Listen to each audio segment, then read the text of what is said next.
This week on Art in the Air features Chicago-based artist and illustrator Reine Marie Urban, who reveals how her art aided her own struggles with depression. Next, we have textile artist Lisa Nelson Raabe, whose work with repetitive forms is revealed stitch by stitch. Our spotlight is with Tom Byelickand Ms Michelle of Tomfoolery Fun Club's returning to Whiting's Mascot Hall of Fame on June 5th.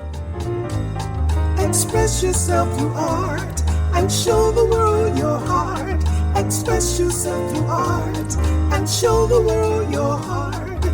You're in the know with Esther and Larry. Art on the air today.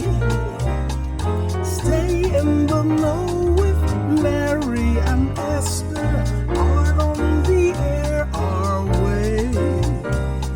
Express yourself through art and show the world your heart. Express yourself through art and show the world your heart. Welcome. You're listening to Art on the Air on WVLP 103.1 FM and Lakeshore Public Radio 89.1 FM, our weekly program covering arts and arts events throughout Northwest Indiana and beyond. I'm Larry Breckner of New Perspectives Photography, right alongside here with Esther Golden of The Nest in Michigan City. Aloha, everyone. We're your hosts for Art on the Air. Art on the Air is supported by an Indiana Arts Commission Arts Project grant through South Shore Arts and the National Endowment for the Arts.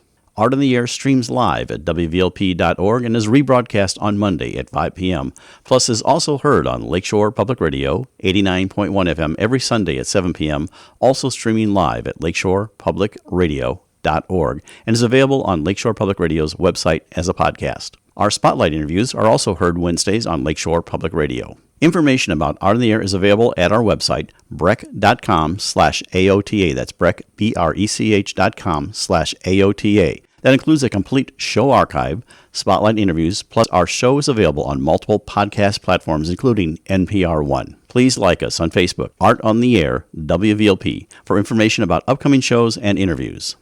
And we'd like to welcome back to Art on the Air Spotlight, a pair that have been with us before from the Tomfoolery Fun Club, Tom Byelickand Ms Michelle. And they've got a new event coming up on Saturday, June 5th, 2021, back into the live world. So, guys, welcome to Art in the Air Spotlight. Hi, Larry. Aloha. Hello. Thanks for having us back. We're happy to be back. Well, it's exciting. It's an exciting reason. Oh, my gosh. It's been a long time. This will be, I think it'll be 15 months since we've done a live event, and I think we're ready to go, although I don't know, we might be a little stage fright. What do you think? Yes, we have to get our opening kind of queued up and ready to go. Get our shtick, but we'll be ready, and we'll be at the beautiful Mascot Hall of Fame in downtown Whiting, Indiana. This will be our first time doing a show there, and we can't wait. It's a great spot, and we're looking forward to it. Is the room where you're going to be performing, is it separate from like the museum part, or will they be able to enjoy the rest of it, or is it a separate venue? Yes, actually, it's right in the middle of the museum. So we're going to be right in the middle of the mascots, having mascots surrounding us, and we'll be right in front of the colorful fun. And who are you going to have on the docket to perform both music and comedy? Well, we've got a nice mix of comedy this time. We have Vince Acevedo is our quote-unquote headliner, although we hesitate to use that term because we like to think that all of the comedians in the show are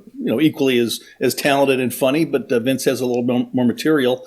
Vince Acevedo will be rounding off the show. Yes, and then we have our female comedian is Jesnaira Baez. She'll be joining us as well. Jesnaira's back for, fourth or fifth time with us. And a young lady by the name of Mary Kate Beck will be with us as well. So a nice, rounded out cast of characters there. And on the musical front, local legend Nick Danger will be on the scene providing the tunes. So he'll open up the show for us and play intermittently throughout the evening, and it's going to be great. What a night. How has Tomfoolery Fun Club survived during these last 15 months without live events? On life support. Oxygen, but on a ventilator. But he's coming back. No, we really haven't done any. We toyed around with the idea of doing some virtual shows, but what we do, it's very. At least we saw it as being very difficult to translate to the virtual world. And, we've worked really hard to build the brand, and we didn't want to do anything to compromise it just for the sake of doing shows. So, right. So we did a celebrity series though with our podcast. So we kind of kept that going with a celebrity series of about 6 episodes, I think. Right. We had some video footage of some of our comedians, so we spliced that into. We did some interviews and then spliced in the footage, and it was fun and gave everybody a chance to, I guess, get a little taste of tomfoolery. Yes. Over the last 15 months or so. Are you still doing podcasts at all? I know that you can get that like on Facebook and stuff, but you're still producing those? We're kind of inconsistent with that. Transparency, we've been a little inconsistent, but we love doing it. And we kind of were transitioning more to video podcasts than just a straight, audio podcast there for a while, just to kind of give people that feel of having someone on stage. So that's what we were kind of doing. So on your performance, it's 21 plus, right? And there's 2 shows? It is a 21 plus show. It's one show. Showtime is 8:00 on the 5th of June. The comedy is good, clean comedy, though. It's nothing inappropriate for younger people. We could have, high school age kids would probably enjoy themselves. But we just decided to kind of limit the show to 21 because grown-ups need a night out, especially after with the children. Leave the kids, get a babysitter, or just put some Cheerios on the table and they'll be fine for a couple hours. Come back and by babysitting advice from the Tomfoolery Fun Club, Cheerios on the table and go out. That's not exactly how I raised my children. They survived it. They're okay. So anything plans after you're coming back into the world of live entertainment? We do have a follow-up event on August 14th. We have an outdoor show, and this will be a strictly musical show. This will be a fundraising effort for the Indiana Ballet Theater. And again, the concert will feature local rock legend M&R Rush, and it'll be at the Northwest Health Amphitheater in Valparaiso. And that's going to be great because it'll be an outside and hot rock and cold beer. Yes. And then after that, we have October 30th at Oric Shrine in Michigan City. That's another fundraiser for the Oric Shrine. Excellent. Yeah, we've had Gloria on the show recently to talk about the things she's doing. So that's great that you're supporting the Indiana Ballet Theater because it's been a tough time for them. Well, we're about ready to wrap up. We've got about 30 seconds left. So tell us all about the event, the night, how to contact, where to get tickets, and where to go.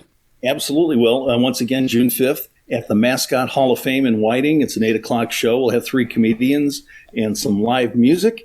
And for ticket information, you can go to www.tomfooleryfunclub.com. That's tomfooleryfunclub.com. Tickets are $25. Last dozen or so, actually. I think we only have about 12 tickets left. It's going to be a small audience anyway, and we're still going to keep things somewhat socially distanced. Right, COVID careful. So. Absolutely. But I've got a few seats left, so please join us. It's going to be a lot of fun. Thank you so much for being on Art of the Year Spotlight. That's Tom and Ms. Michelle from Tomfoolery Fun Club. Thanks for coming on again. Thank you. Thank you. Thanks, Larry. Thanks, Esther. Have a great day. You're listening to Art on the Air, WVLP 103.1 FM, and on Lakeshore Public Radio 89.1 FM. And we'd like to welcome to Art on the Air. She has always been an artist in some form or another, has been extremely blessed to be surrounded by both creativity and compassion with her parents, sister, and brother. She grew up in the desert of Santa Fe, Mexico, later moving to the urban jungle of Chicago. She's found herself among the most beautiful people and places that continue to inspire her creative endeavors. Please welcome to Art on the Air, Reine Marie Urban. Thank you for coming on the show. Aloha. Welcome. Hi, Esther. Hi, Larry. Thank you so much for having me on today.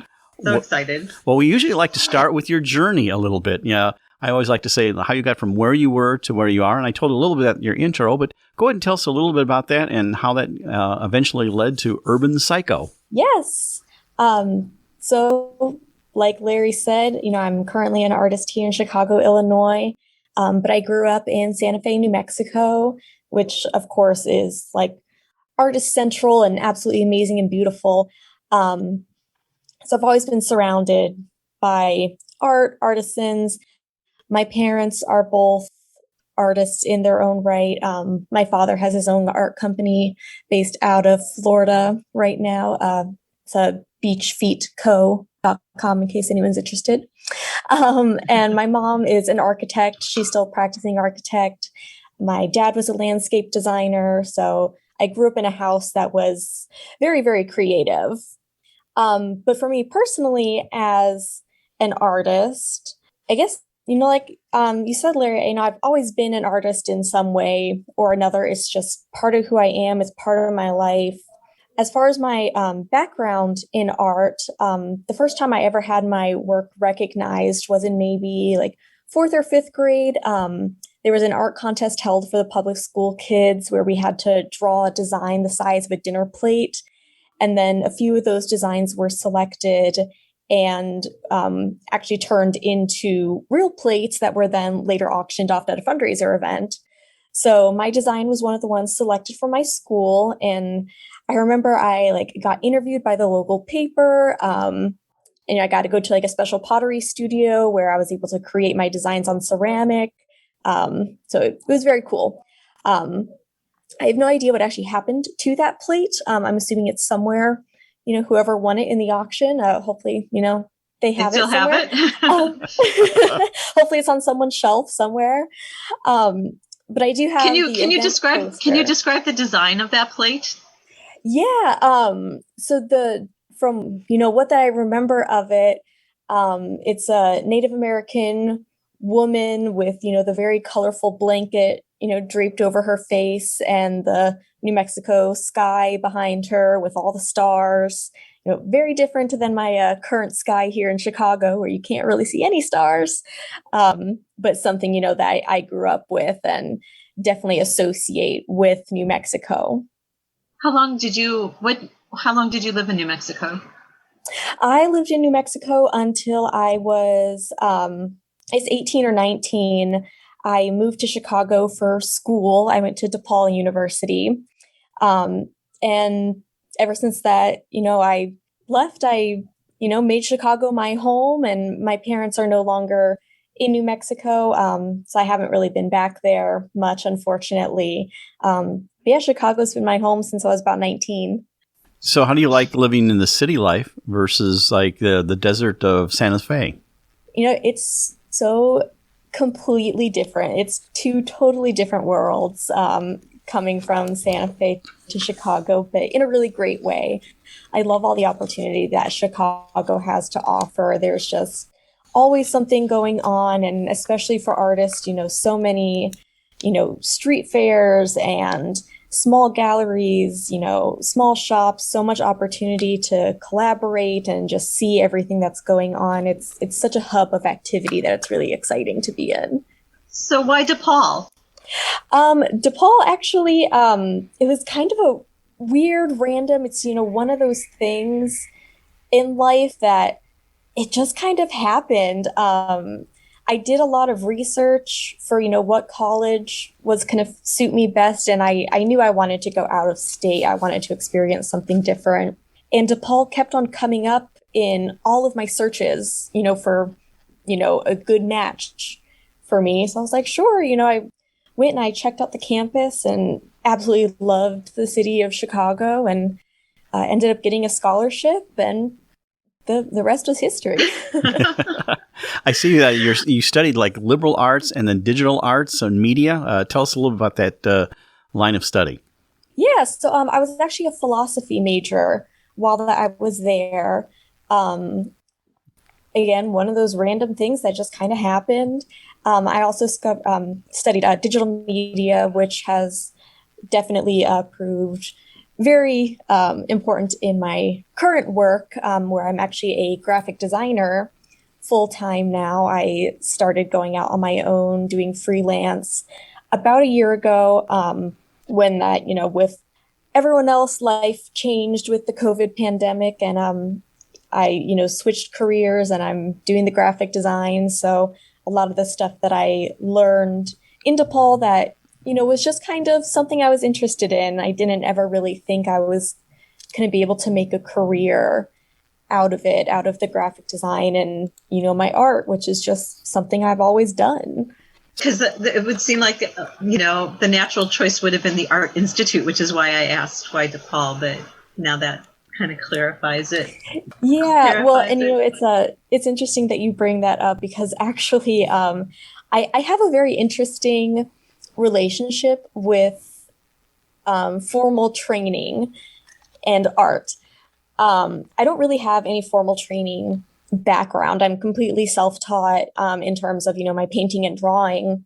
And I've always really believed that there's no right or wrong when it comes to art. And that's really one of my favorite things about it. I realized really early on that I didn't like people telling me how to do my art and trying to tell me that there was a right and a wrong way of drawing something or painting something. And I remember in high school, I took half a year of advanced placement art. My friends always told me, they really loved my stuff. I should try and get into this advanced placement class. And I did. But it was actually the only class that I dropped in high school.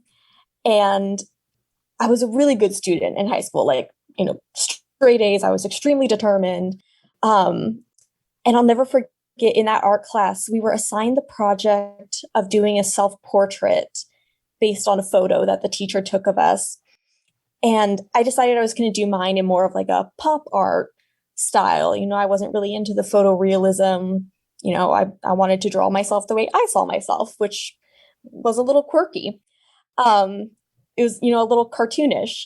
And that's the only time in high school that I ever got a failing grade on an assignment. I will never forget. I was so upset.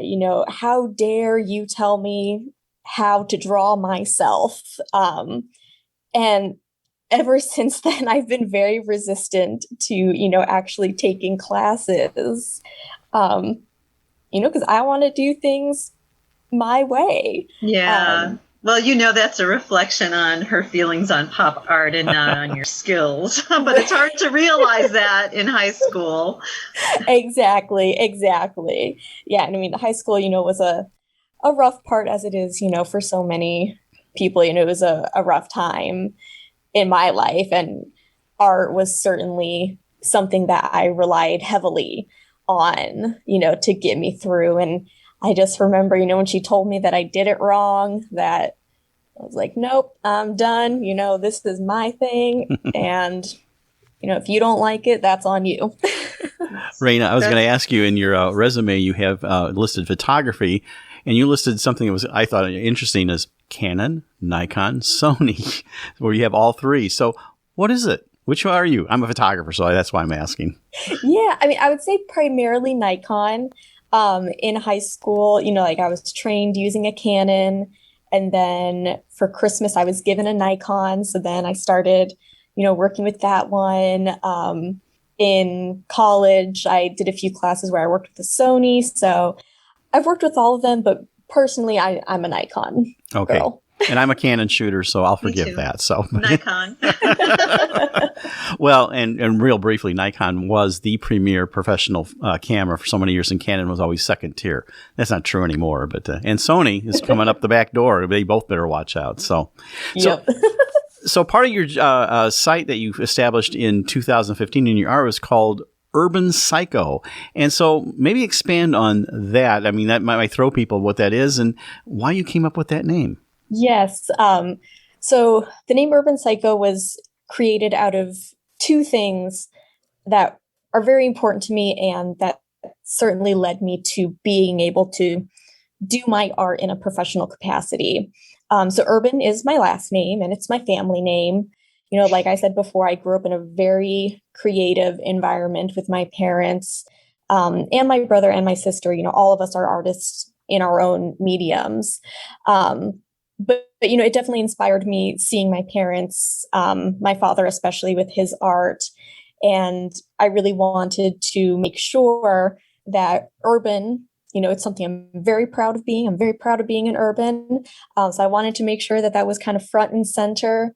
A lot of people, I think everyone is an artist in their own way, but not a lot of people get to call themselves an artist with a capital A. And that's something that I've been very fortunate. And a big part of that has come from my family and the support that I get from my family. And then the psycho part is a little bit more complicated to explain. And it's actually something that I've really only recently started talking about more, being more open about.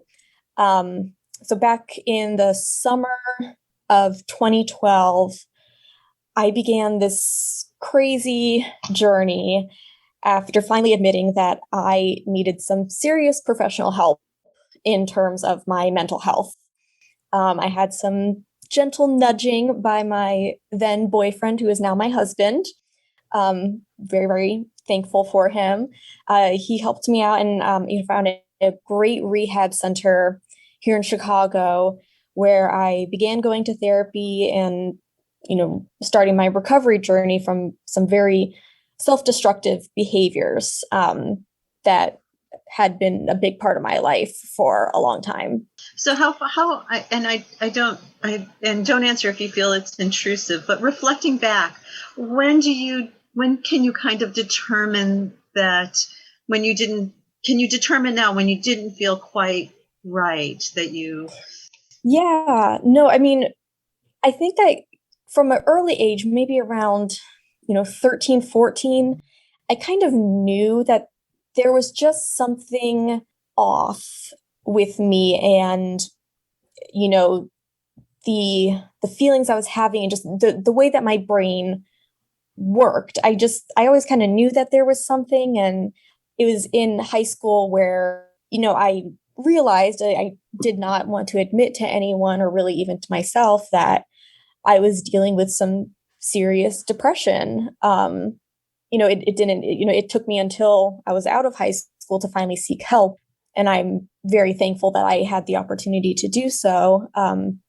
But high school was a really rough time. And, art is one of the things that I think saved me during that time. For most of my childhood and through my late teen years, all of the time that I lived in New Mexico, I was an actress, actually, in the local theater community. And it wasn't until later when I started going to therapy that I realized how much of a coping mechanism acting was for me, acting, performing. I used it as a way to channel all the emotions that I thought I shouldn't be having or shouldn't be expressing. It would just explode out of me on stage, which, was great for my performance, but probably not so much for my mental health. And so it wasn't until later, that I realized how much of an outlet that was for me and how much that I really needed that. As well as the community. It really gives you a community, Yes. A very broad community, because everybody works on everything together.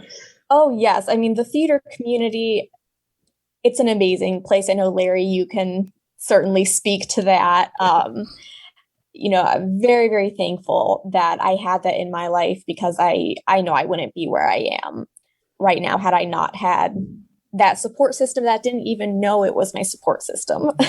Before we move off of acting, I'm just curious, what type of performances or shows you were in? Straight plays, comedies, musicals? I did it all. I did quite a few musicals. I'm not much of a singer, but those were some of the most fun. I am a dancer and an actress. The shows where I really thrived were definitely straight plays and Shakespeare, actually. I did Romeo and Juliet, Midsummer Night's Dream, and those were certainly some of the most memorable. I also did 1984, where I got to play Big Brother, which was an amazing experience. So straight plays, dramas in particular were really where I thrived. What musicals? Just real quick, I'm curious. Yeah, I was in Cabaret. Oh, that's good. Played the MC, Chicago. I was the Hungarian prisoner. So got to speak Hungarian. That was fun. When I was younger, I did, Wizard of Oz and Annie. I did probably about 3 shows a year from the time that I was in maybe first grade up through when I graduated high school. Math is. And I think that, having depression puts you more in touch with those deeper emotions, which you're then able to express, which is so therapeutic. Theater Exactly. kind of gives you a Like good I support said. system. I mean, there's something about being in theater and part of that. Did you do anything after high school? I did a few things after high school.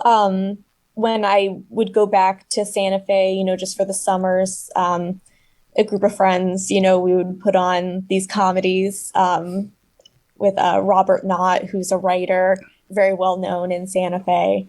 And so I did that for maybe about 2 years. After that, I, moved away officially. But that's when there was a time in my life where I really wasn't doing art. I was going to school and I wasn't making time. I wasn't dancing anymore. I wasn't doing any theater. I wasn't really even, painting and drawing. I was just so focused on my studies and all the changes going on in my life. And that's, where that my then boyfriend started to notice, that I was really in a dark place, when I didn't have that outlet anymore. And so once I finally did get into that rehab program, someone actually gave me a coloring page one day after I had a very intense therapy session. They gave me a mandala coloring page. And this was kind of before that the adult coloring books were really popular. So I was like, oh, this is kind of cool. They told me this is a great way to decompress and center myself. And after that first day when that they gave me to that, it was like a 0 to 60, kind of thing where that I started, coloring every day. I would look up different designs online and print them off in the student center. Again, this was before the coloring books, so options were kind of limited. And eventually I got kind of bored with, the stuff that was available online. And that's when I started doing my own designs. I bought myself a little sketchbook and, like a 8-pack of Crayola colored pencils, your basic from the grocery store. And I started doing my own designs. And a lot of those designs are actually the ones that are in my professional collection today that you can see on my website. I think that there's obviously a lot of emotional connection in those pieces. And I think that people can feel that when that they look at my art. I think that's true. And I think such a powerful thing that you said was, you didn't even realize how the art was sustaining you all those years. And it's such a testament to the power of all the arts. Yes, exactly. I mean, no matter what it is, if it's performing, if it's painting, drawing, music, whatever it is, it just has such an amazing power behind it. So now you're doing, as you said, graphic design, but are you still maintaining your own art practice? Are you still creating mandalas? Yes, most definitely. Even though I'm doing the whole graphic design, I still make time to make sure I'm doing my own paintings and drawings. And I've actually been doing upcycled jean jackets lately, which have been very popular.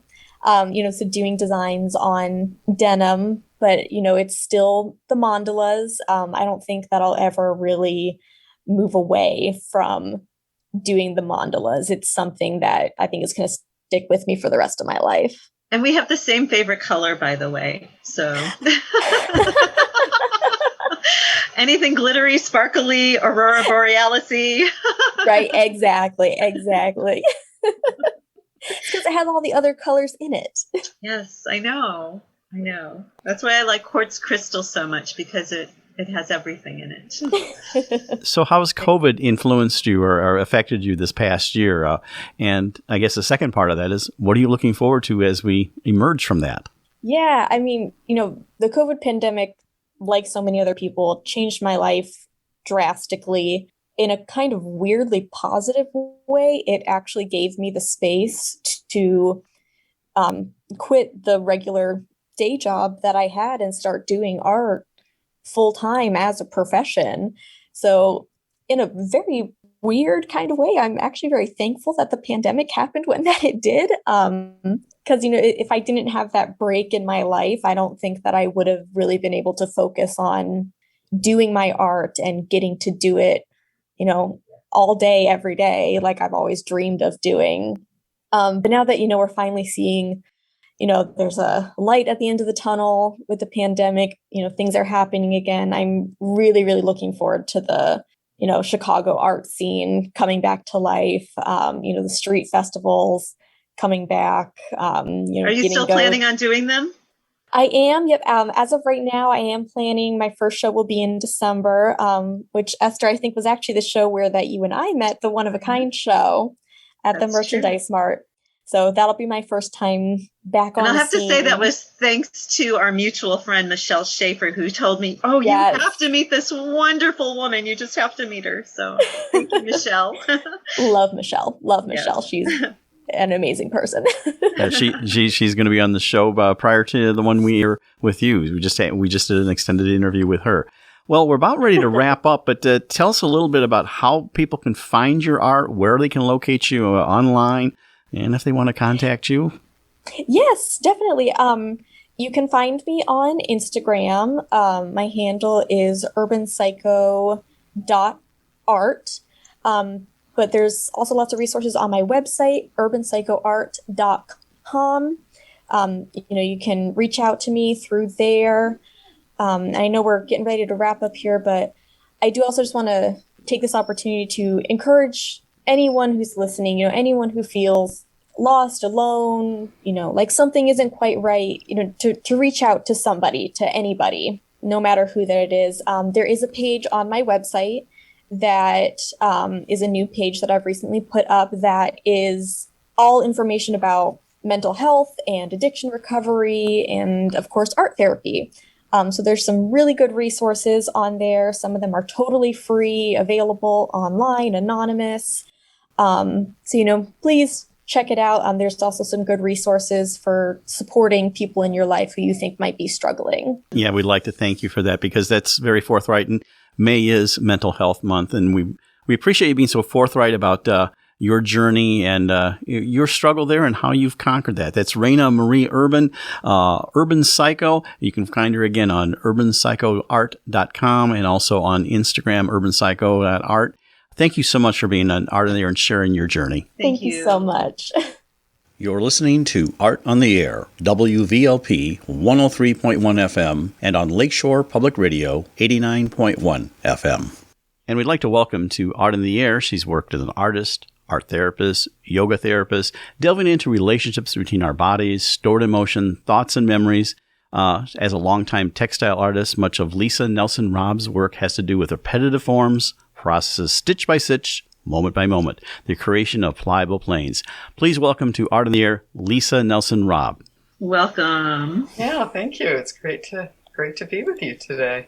Well, Lisa, our audience would love to know a little bit about you, so kind of want to know about your origin journey, how you got from where you were growing up, things like that, to where you are now. So share that with our audience. Probably the textile interest developed very, very early when I started braiding my blanket as a child.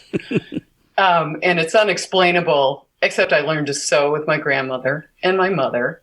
Where weaving came in is a little unknown, but I followed that interest and started in the Philadelphia School of Textile and Science in a more business-oriented.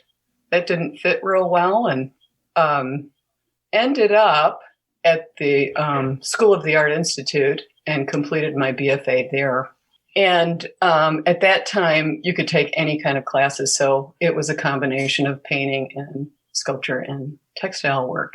And at that time, I was also working with a lot of found objects and processes that I would start in one place, and by the end of the time I had worked with something, pounding it or changing it or working with the materials, I could tell that my mood and the content of what the work kind of resolved some underlying emotional or just some inquiry that I had that was more of a psychological nature.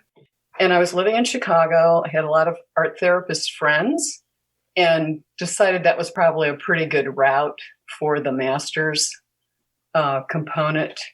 I had a couple of siblings that were the adjunct professor route for MFA, and that didn't sound like a great plan overall.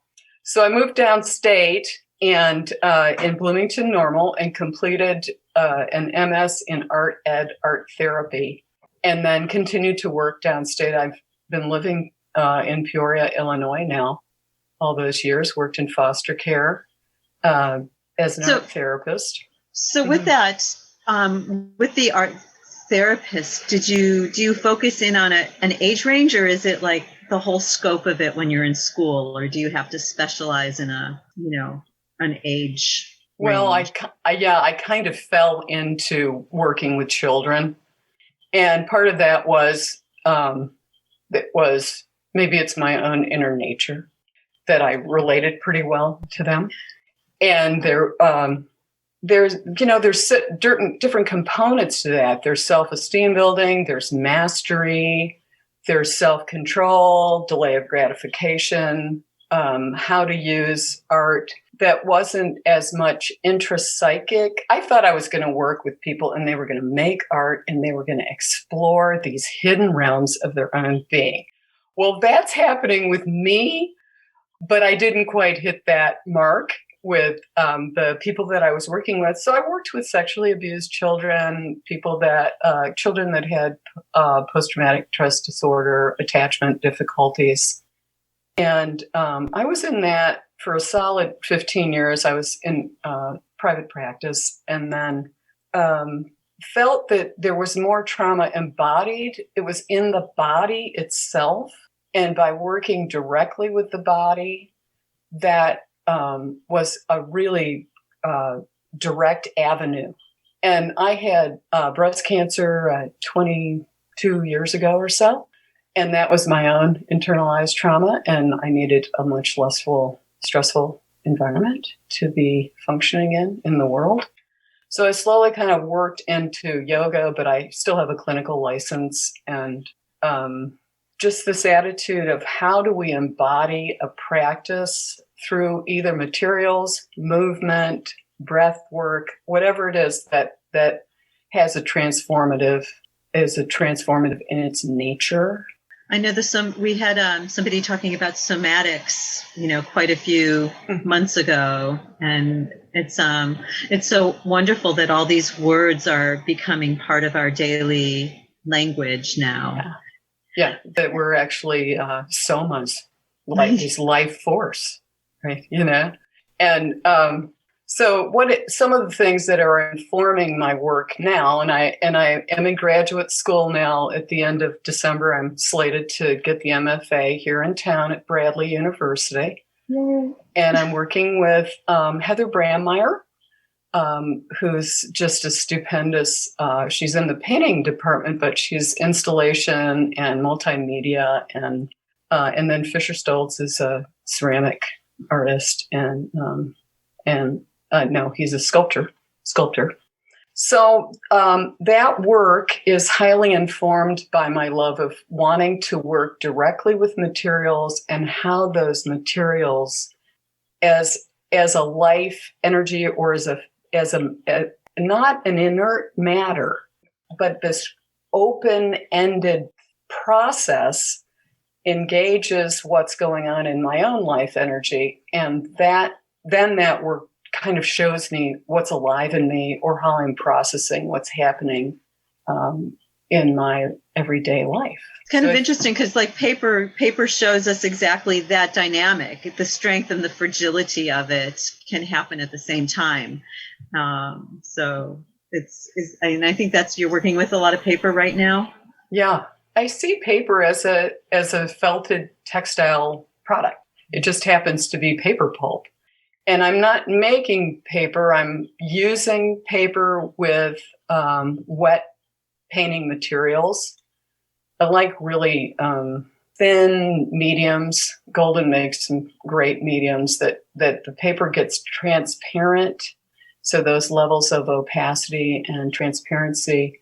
And the idea that textile work is it's pliable planes. It's forms that can have space to them because of the way they even relate just to movement with air. So as you have your work categorized by different series, is that the way you work on things? Do you work in a series, or do you have multiple different things happening in the studio at the same time, and then they get grouped as and then you come to a point where you say, this body is complete for this moment, So what is your thinking on that?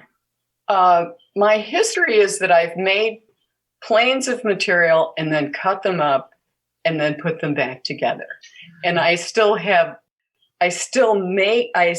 experiment with the plane of material. Now it's paper and thread or something glued onto it or thrown onto it, and then manipulated another way. And so I'm a reuser. I make things and then I use them and then I reuse them. And I'm much more interested in the process of it than the product. And I need to, but your question was, do I work in one series and then to another series? I do once I figure out what the content of the work is. Once I've worked with it and then it says, oh, this is where you're going. Right, this is the then direction. I'll determine where it's going to be. Go ahead. No.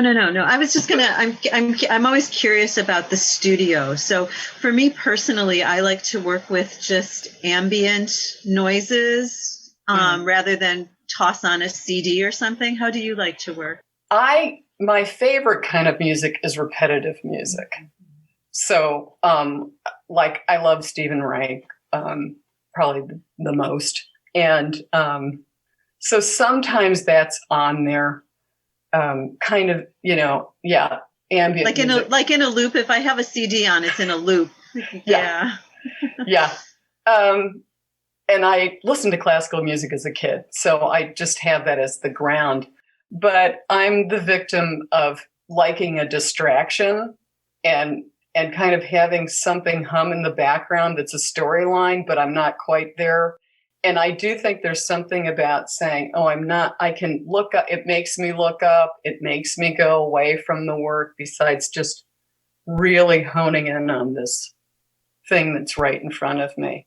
I need to, because I can get so involved in the stuff that's right in front of me, but we need to see it from a distance. Right. The question I have is, if you were to describe your art, and I'm looking at some of it right now, but for our audience that can't see it, how would you describe it if they were coming to an exhibit? And there's so many different things that you do, but describe that for us. Like if we were coming to an exhibit to see, what are we seeing? We're seeing work that encourages the viewer to get a sense of the environment they enter over one particular piece at a time, and that to be able to find their own awareness of their perception through the way things shift very gently because of the angles and the light that occurs on these kind of translucent and transparent pieces of paper. The last exhibit that I have been experimenting with is a series of cocoon forms that hang in space and they move and you can walk through them, and also experience stillness and still some kind of, I think I'm more interested in resonance than creating a deep sense of space or big active plane of some activity. How's the pandemic affected you, negatively or positively, as you're working? I can spend a lot of time alone, and it's been interesting because I'm a student, and that I have an 800 square foot studio at school that many days I went to and saw no one in the whole building, right? Because we were all very remote and not all the professors were teaching in person. And I took it on in general in a practice because I wasn't doing things like I like to swim and I, go to the gym or go out. But to take it as this internal practice of how was I going to nurture myself in the most essentially fundamentally healthy and supportive way. And that art is a practice as much as it's about creating an object. It's the fact of being present and staying with the materials and just seeing it and not questioning where it's supposed to go. So I live with Bert. Bert's my husband, and we're both retired. And we got really close. And I think that I felt really safe in a way that was so beautiful in the context of this being cautious about being outside in the world. And so there were two bodies of work that came from that. And the first one was this artwork that I put up in the fall, which I entitled Navigational Notes, Adrift, Be Calmed. And I had made these boat kind of objects that hang in midair and swirl around. And I felt like I was on a journey that was going nowhere. I just was present with this thing of circling around and staying in that kind of lilting behavior. And then the second one was this idea of these cocoon or chrysalis forms, which are they're forms that turn in on themselves, and they represent. I realized after I made quite a few of them that they represented this essence of that we gestate in there, and many people had gestated into not being anymore, and they were left. These cocoons are like the memories and the acknowledgments we have of the many people who have died that we know and don't know, and acknowledge that as a kind of tragic beauty. There's a lot of grief there for me in that. You're listening to Art on the Air, WVLP 103.1 FM, and on Lakeshore Public Radio 89.1 FM. There's a huge dichotomy of the pandemic is allowing nervous systems to settle while still being aware of this devastating tragedy that the world is going through. And it's like a conflict within your own body. Yes, your nervous system, because you're not doing the day-to-day interaction that you normally have. So consequently, that is, I think our nervous systems are smoothing out. Mm-hmm. But when you think beyond just that cocooning, then yeah, what's next? What's next? Which brings me to my next question. What are you looking forward to do once we're through this tunnel of pandemic that you haven't done? I love taking Amtrak places. That was, so even trips to Chicago were not happening. I really want to see the new Kohler exhibit up in Sheboygan. I love going to Washington, D.C. and seeing everything there. So that's one of the major things, as well as seeing my mom, who's 94, I haven't seen. That's a big one. And I think just the ease of meeting with people and not second guessing. Now there's this second guessing about, are you vaccinated and should you ask? And how many masks should you wear? Yeah, right. Yeah. The double masking and forgetting and then having it handy. And So, do you have sort of a timetable of when you will be going to exhibits, or are there any exhibits that you have coming up that will be in person or virtual? It's just so hard to think about this next step, emotionally, one moment you feel able to conquer all of that. And then the reality is the news. Yeah. And a friend of mine up in Milwaukee invited me up, and I was like, great. And then I was like, wait. And then we decided that it probably would be July anyway. So that will, and then we can drive to Quincy and see my brother and his wife. They're both artists, so that's great. But yeah, there's no big plans, not really big plans yet. And I think that it's as much unpeeling and opening out of a space that I really did kind of enjoy. I treasured phone calls with people that were always too busy to talk. This place that I did get in my own yoga practice, which is challenging, and it was fulfilling to be connected to myself without the ego of needing to relate that to someone else.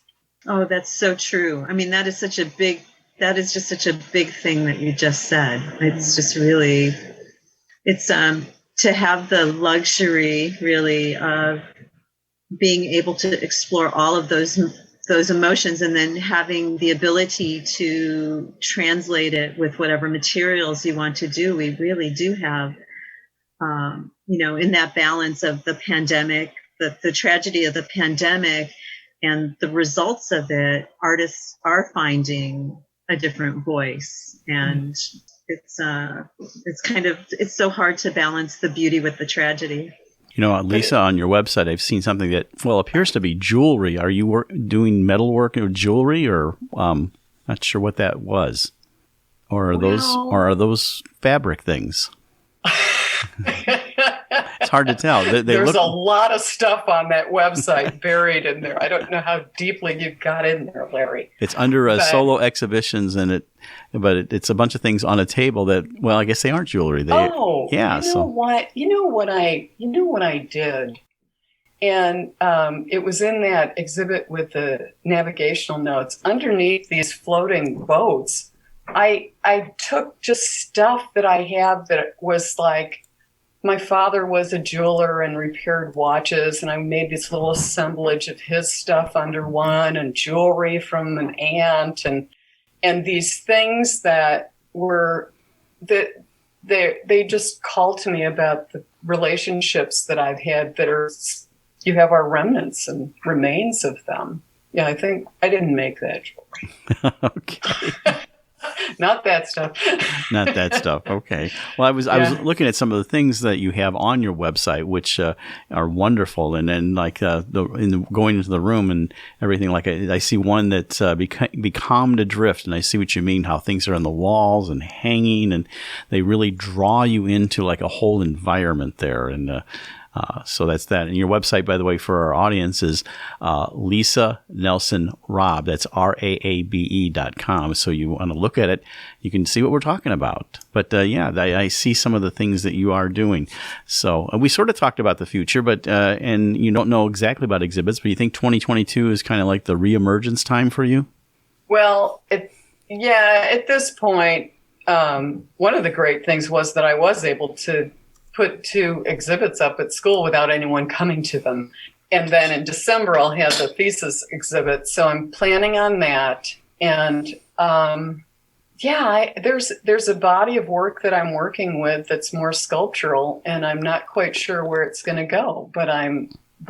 Even places now, they're not quite planning yet. But that's the idea, to keep at it. So are you still doing the cocoons, or are you now more thinking about the thesis work? I mean, like getting that together. There's going to be some larger hanging forms that are cocoon-like. And I want to work with Margaret Lejeune, who's a photographer and at school. And possibly, I like kind of doing video, and I like writing. And putting something together that's actually more my words and the images. So I think that might be where that work is headed, besides just being exhibited. Well, we have just about a minute left. We want to leave you enough time to kind of tell us about your website, other places that people can see your work, Instagram and everything like that. So just tell us a little bit about how people can find you. Yeah. The email is lisa@lisanelsonraabe.com.